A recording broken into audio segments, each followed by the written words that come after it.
дараагийн бичлэгээр уулзж байна. За өнөөдөр юуны тухай ярих вэ гэхээр Backrooms-ийн тухай ярина. За би болохоор кинон гарахаас өмнө ер нь Backrooms-ийн талаар нөгөө YouTube дээрх бичлэгийг үзсэн байсан. Тэгээ YouTube дээрх тэр олон бичлэгнүүдийг нь үзээд тэгээд за ер нь нэг бүсэн киног гарсны дараа үзчихээ дараа нь ингээд нийтд нэг том бичлэг болгоод оруулъя да гэж бодоо. Тэгээ киногоо хүлээж аваа 6 сарын 12-нд яг нээлттэй хийх үед нь үзсэн байгаа. За ер нь бол тэр YouTube-ийн бичлэгийг нь үзээгүй хүмүүс яг шууд киног нь үзвэл ойлгохгүй байх зүйлүүд маш их байсан. Тэгээд кино театрт ч гэсэндээ маш олон хүмүүс юу болоод өнгөрчвөө, тэр байгууллага нь яадаг байгууллагын энэ яг юу болчихвоо бла бла гэх ер нь амар их олон асуултуудтай үлдсэн учраас одоо зөвхөн киног нь үзсэн хүмүүс байх юм бол яг ямар түүхтэр үндэслэж, ямар сторийн дээр үндэслэж энэ кино хийсэн бэ гэдгийг нь бас энэ хүү бичлэгээрээ тайлбарлаж өгье гэж бодлоо. Тэгээ ер нь бол YouTube-ийн бичлэг болон кино хоорондоо яг гол санаа нь яг нэг юм үндсэн суурь тэр стори ингээд адилхан юм шиг хэрнээ бүр нэлээд өөр заяа. Тэгээ ялангуяа ингээд киноны тэр төгсгөл энэ тэр айгүй сонирхолтой. Ер нь бол миний төсөөлжсэнээс бүр ингээд 360 иргэсэн тиймэрхүү үйл явдлууд болсон учраас кино болон YouTube дээрх тэр одоо бичлэг хоёрын ялгаа зэргийг тайлбарлаж өгье гэж бодлоо. За Backrooms-ийн шар өрөөний өмнөдөө ямар нэг аимшигын газар биш. Одоо нэгэн дэлгүүрийн 2 давхартайсан удирдлагатай машины уралдааны зам барихаар засвар хийж исэн хоос агуулгын тийм өрөө байсан. За тэгээд дэлгүүрийнхаа вебсайт дээр засварын явцыг харуулахын тулд энэ зургийг аваад оруулсан. За энэ бол бүр 2002 оны зураг байгаа. За тэрхүү зургийг харин 2019 онд 4chan гэдэг захим хуудсан дээр постлсноос болоод одоо энэ бүх зүйл ихсэн байна. За үүнээс санаа аваад Ken Pixels YouTube сувгийн контент гарч ирсэн. За тэгээд сайн нээлттэй хийсэн кино. За тэгээд дээрэс нь хэрэглэгчдийн хамтдаа зохиолоо найруулж бичдэг асар том сайт Wikilore-ууд ингээ гарч ирсэн байгаа. За тэгээ энэ гурав дээр ер нь бол үйл явдал зохиолууд маань өрнөж байгаа гэж ойлгож байна. За эдгээр бүгдийн тэгтээ хамгийн гол үндэс суурь болсон ойлголт тэр тусмаа одоо хүмүүсийг айдас давтуулаад байгаа зүйл бол liminal space гэдэг одоо тийм ойлголт байгаа. За энэ liminal орон зайг энгийнээр тайлбарлах юм бол одоо байнгын олонний хүлд дарагдчихэдэг те амьдрал өрнжээдэг газрууд эзэнгүү хоосон байхыг тэр харах үзэгдэл одоо жишээ нь хүний тарих ингээд сургуулийн хонглыг тэг коридорыг ингээд үргэлж хүүхдүүдийн тийм шуугантайгаар төсөөлт юм байна л та. За гэтэл тэнд юу ч үгүй таг чимээгүй те ингээд гэрлэн бүдгхийн ч юм уу тиймэрхүү байхыг хараад тархинд энд юу болоод байна? Яагаад энд хинж байхгүй вэ? Гэт зөрчил үүсээд тэрнээс одоо айдас төгшүүрийг мэдэрч эхэлдэг байна. Тиймээс тэр одоо шар ханын цаастай офисын өрөөнүүд одоо бидний төсөөсөн шиг ажилтнуудын ийм хүл хөдөлгөөнд дарагдаагүй байгаагаар харагдах нь ямар нэг аимшигын зүйл гарч ирээгүй байсан ч гэсэндээ төгшүүртийн мэдрэмжийг хангалттай өгч чадж байгаа гэсэн үг.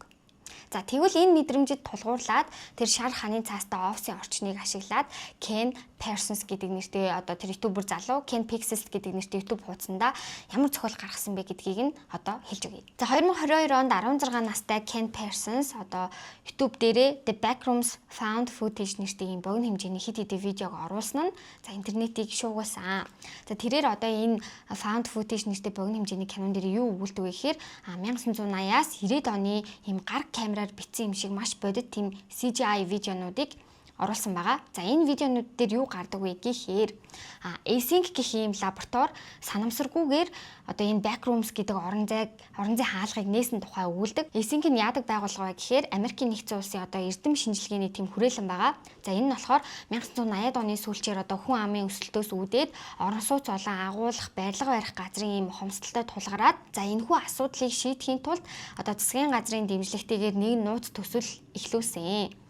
За тэдний зорилго болохоор ерөөсөө бодит ертөнцөөс ангид шинэ орон зайг нээж тэндээ одоо агуулах, үйлдвэр за цаашлаад бүр хүмүүс амьдарч болох тийм хязгааргүй барилга байгууламж барих ийм зорилготой байсан. За тэгээд одоо энийг нээхийн тулд үүний тулд маш их хүчтэй тийм соронзон орны нөлөөгөөр тэр орон зайг одоо гажуудуулдаг тийм төхөөрөмжийг бүтээсэн энэ Async гэдэг байгууллага нь. За тэгээд тэр төхөөрөмжийг бүтээснээс хойш одоо хэд хэдэн удаагийн туршилтуудыг явуулсан. За тэгээд 1989 онд Async болохоор одоо 6 дахь тийм том туршилтаа хийгээд за тэр үед болохоор эрдэмтэд соронзон орны хүчийг дээд зэгтэнд тулгаад ингээ хан руу харвсан зүйл нь орон зайд тэр заацыг ингээд ураад ингээд хагалахыг ингээд оролцсон. Тэгээд энэ үеэр ханд нь ийм гэрэлцэн аврах том ийм тэгшүнцэгт хэлбэртэй хаалга нээгдээд яг энэ үед нь болохоор одоо тэр Async-ийн компьютерийн дэлгэцэн дээр нэг ийм ингээ шинээр ингээд үүсэж байгаа юм хязгааргүй ийм коридоруудын зураглал буюу ингээд map зурагдаж эхэлсэн гэсэн үг. За надад яг энэ юуг санагдсан гэхээр Demon Slayer дээр Infinity Castle гардаг штеп. Infinity Castle ч бүр бас ингээ хязгааргүй. Тэг ингээ амар олон өрөөнүүдтэй тэг тэд нар өөртөө ингээ хөдөлж мөдлөө янз бүр болдог. Тэг Backrooms-ийн энэ одоо гарч ирсэн хязгааргүй орон зай ч гэсэндээ бүр яг энтэй ингээ адилхан байгаад байгаа байхгүй юу. За тэгэхээр энэ найруулагч Ken Parsons-ийн баталснаар болохоор Async болохоор тэр орон зайг өөртөө ерөөсөө бүтээгээгүй зөвхөн одоо оршин байсан тэр өөр хэмжээс рүү нь хаалгыг нээж өгсөн. За харин тэднийг одоо хаалга нээх үед тус хэмжээс нь ийм бодит ертөнцийг за ялангуяа одоо тэр 1980-аас 1990-ад оны офисын барилгын тэр архитектурыг нь дөр агаад хуулбарлаад одоо өөрийгөө хязгааргүйгээр үүсгэж эхэлсэн гэж үздэг юм байлээ. За хамгийн аюултай нь Async энэ хаалгыг нээснээс хойш заяа бодит ертөнц олон Backrooms-ийн дунд ийм цорхонууд үүсээд одоо энэ тэнд ингээд Америкт ийм ийм цорхонууд үүсээд энгийн иргэд ч гэсэндээ гинт одоо газар руу эсвэл хан руу ингээд нэвтэрч унаад олноороо сургаггүй алах болох одоо тийм шалтгаан болсон гэж байгаа юм. За Backrooms бол одоо өөрийн гэсэн ухамсартай гэтээ маш хачин жигтэй тийм систем гэж байгаа. За тэр болохоор ингээ хүн төрөлхтний соронзон орны нөлөөгөөр ингээ хүчээр ингээ сэрэхэд одоо өөрт нь нэвтэрсэн анхны зүйлүүдийг юу гэдэг чинь радио, долгион, гэрэл, матери одоо тийм зүйлүүдийг ингээд өөртөө ингээ хүлээж авсан шууд ингээ хязгааргүй ингээ сороод ингээ тэр бүхнийг ингээ авцсан байгаа байхгүй юу. За тэгээд тэрхүү одоо янз янзын тийм сигналуудыг хүлээж авмах за тэр тус орон зай одоо тийм бодит ертөнцийг дуурайж хулбарлаж эхэлсэн. Одоо тэр мэдээллүүдийг нь аваад ингээ газ дуурайгаад хулбарлаж гисэн. Гэхдээ тэрээр одоо хүний ертөнцийг яг таг ингээ ойлгохгүй байсан учраас зөвхөн гаднах хэлбэрийг нь буюу одоо тэр шархан, хевс, гэрэл ч гэдэг юм уу тэдрийг нь аваад одоо яг доторх яг агуулга утга учруудыг нь ч юм уу одоо хаалга ингээд онгоолгоод хаачих хэвээр цаана юу байх хэвээр хаалга юу ямар зориултаар хийгдсэн гэх мэт тэр зүйлийг ингээ ойлгохгүй учраас одоо яг тэр гол утга агуулгуудыг нь орхигдуулсан учраас ийм хязгааргүй үргэлжлэх ямар ч логикгүй тиймэрхүү коридоруудыг өрөөнүүдийг бүтээсэн гэж байгаа юм. Харин тэр Backrooms дотроогоо одоо тэр мангас байгаа даа шүү дээ. Мангасууд. Тэр мангасуудыг тайлбарлахдаа болохоор одоо бодит ертөнцийг Backrooms-тэй ингээ холбосон хаалга нээгдэх үед тэр орон зайд байсан бактери, мөөгөнцрүүд гадны нөлөөгөөр мутацид ороод одоо тийм мангас болж хувирсан гэж үздэг. За тэгээ дээрэс нь Backrooms руу одоо нэг гинт ингээд ороод ирсэн тэр цорхонуудаар нь ороод ирсэн хүмүүс тэр дотор ингээ өлсөж төөрөөд амиа алдаад ингээ үхсэн. Тэгэнгუთ тэр хүмүүсийн цогцыг нь одоо нөгөө бактери ингээ бүрхэж аваад ингээ хүний ДНХ болон ясны бүтцийг ашиглаад нэг юм урт нарийн юм төмөр утас шиг юм хачин жигтэй тийм биетүүд болоод хувирсан гэж үздэг юм байлээ. Хэрвээ Async одоо 1989 онд биш хэрвээ 2026 онд ч юм уу эсвэл дундад зууны үед ийм хаалга нээгдсэн байх юм бол ийм Backrooms шиг ийм шар өнгийн офс биш. Одоо яг тэр тухайн цаг үеийнхаа одоо барилга байгууламж гэдэг юм уу хэрвээ одоо үед гарч ирсэн бол ийм шилэн барилга ч юм уу тэр дээр үед гарч ирсэн бол чулуун ийм цайз майз ч юм уу тиймэрхүү зүйл дотор нь харагдах байсан гэдэг юм билээ. Тэгээ энэ YouTube-ийн бичлэг дээрх буюу footage дотор нь болохоор бодит амьдрал руу буцах ерөөсө батлагдсан нэг л арга байгаа. Биш хоёр арга байгаа юм байна. За тэр нь юу вэ гэхээр Async-ийн лабораторийн барьсан одоо тэр суур бааз байгаа шүү дээ. Ингээд анх ингээд гаргаж ирсэн тэр хаалгыг нээсэн тэр газар. Тэр судалгааны бүсийг нь хэрвээ олчих юм бол одоо тэндээс бодит ертөнц рүү гарах боломжтой гэж үздэг. Нөгөө нэг нь болохоор одоо угаасаа нөгөө хүмүүс ингээд нэвтрээд ингээд ороод байгаа шүү дээ. Тийм цорхонод байгаа. Тэрэн шиг одоо Backrooms руу тэгж тиймэрхүү байдлаар орж ирж болсон юм чинь Backrooms дотроос ч гэсэндээ одоо тэр цорхог ашиглаад гарах боломжтой одоо тэр хан шал тиймэрхүү зүйлүүдээр унаад наашаа ингээ гараад ирэх тийм боломжтой. За кинон дээрээ ч гэсэндээ гардаг штеп нэг доотлын зойронд нь гээд нэг юм цорхоо үүссэн байдаг. Тэгээ тэрүүгээр манай гол дүрийн залууч ингээ орж гараад идэг. Тэгэхээр ер нь бол тиймэрхүү байдлаар тэр Backrooms руу орж гарах боломжтой гэсэн үг. Гэхдээ яг дотор нь орсон тохиолдолд тийм нэг одоо манай тэр киноны гол дүр шиг яг тийм тогтсон өөрөө олцсон тийм газар байхгүй гинэт ингээ алхаа явж байгаад унтсан тийм хүмүүст бол эргэж тэндээс гарч ирэх нь бол бараг л боломжгүй гэсэн үг. За тэгээ YouTube бичлэгний хувьд бол ер нь бол түүх нь ийм байна. Иймэрхүү түүхтэй. Тэгээд одоо эрдэмтэд одоо өөрийн гэсэн юм ухамсартай орон зайг судлахаар хичээж байгаа.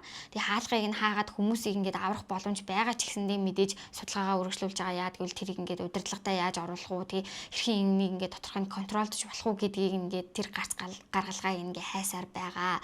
За иймэрхүү стори яг энэ тэр YouTube-ийн бичлэгнүүд дээр контентууд дээр гардаг байгаа шүү заяа. За тэгээд дараачих нь ярих одоо түүхэн гэх юм бол вики дээр буюу хүмүүсийн ингээд нөө өөртөө бичиж гаргасан тэр товчхон түүхүүдийг товчхон ярьж үгүй. За мэдээж суур түүх нь бол ижилхэн. Гэхдээ гол ялгаа нь гэх юм бол маш олон давхар буюу юм левелүүдтэй гэж байгаа байхгүй юу. Одоо энэ чинь ингээд backrooms саяны YouTube дээр болохоор ингээд зүгээр нэг юм том орон зайгаа хязгааргүй ингээд өөрийгөө ингээд үржүүлсэн ингээд амар хязгааргүй том орон зай. Энэ веб дээр байгаа вики дээр байгаа энэ зохиол дээр нь болохоор маш олон ийм давхарга үеүүдтэй ингээ үе шаттай левелүүдтэй. За тэгээ үе бүр өөрийн гэсэн өвөрмөц орчин амьд үлдэх магадлалын төвшин дүрм журамтай гэж байгаа юм заяа. За жишээ нь левел 0 болохоор одоо анхны сонгодог тэр шар өнгөтэй ийм хоосон офсын өрөөнүүд гэж байгаа. За левел 1 нь болохоор одоо үйлдвэрийн ийм одоо шугам хоолой моолойтой тий. За тэгээ үе гэрлэнгээ унтарч хасдаг тийм асар том ийм харанхуй агуулгах байдлаар ингээ гарч ирдэг. За левел 11 нь болохоор одоо төгсгөлгүй үргэлжлэх тийм бетон хот гэж байгаа байхгүй юу. За тэгээ амьд үлдэхэд ингээ харьцангуй аюулгүй гэж үздэг тийм давхарч гэдэг юм уу. За гэх мэт ийм нийтдээ 3999-ийн левелтэй гэж байгаа байхгүй юу. Тэр вики дээр байгаа түүх дээр нь backrooms нь. За хамгийн сүүлийн левел дээр ирээд нэг даалгавар биелүүлээд тэгээд тэрийг биелүүлж чадах юм бол ингээ бодит ертөнц рүү буцдаг гэдэг юм байлээ.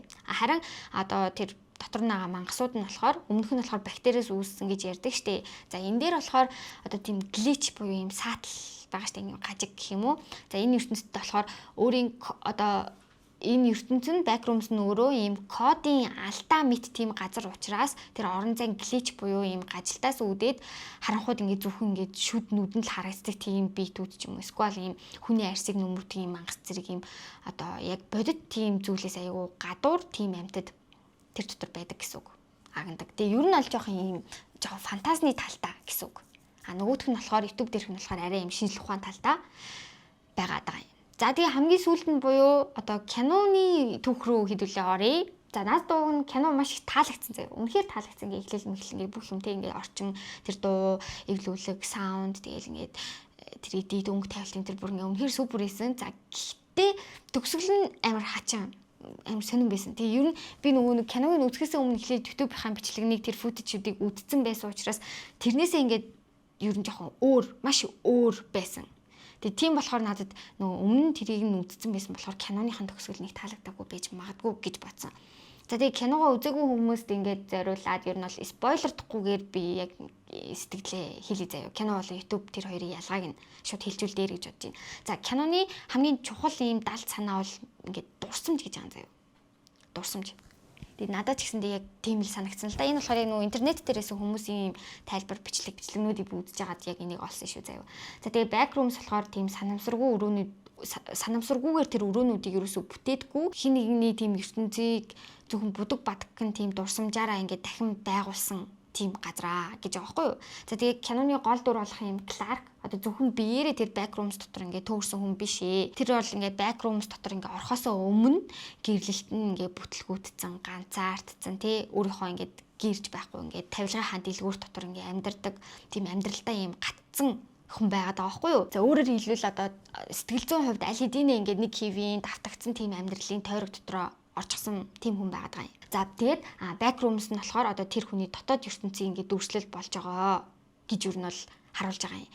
Арай нэг юм жоохон сэтгэл зүйн тийм юм харуулдаг гэх юм юм шинжлэх ухааны талтай гэхээсээ илүү.